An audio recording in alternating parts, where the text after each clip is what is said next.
Hi YouTube family, सर्वांना एकादशीच्या शुभेच्छा. तर बघा उपवासाचं काय चाललं आहे आमच्याकडे.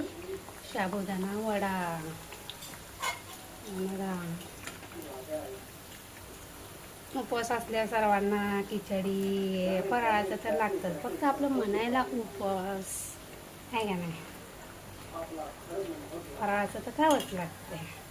मग आलं वेपर्स आले, साबुदाणा आला, खिचडी काय बरंच काय असतं, केळं वगैरे. तर आपण दाजींना विचारूया कसे झाले तू वडे.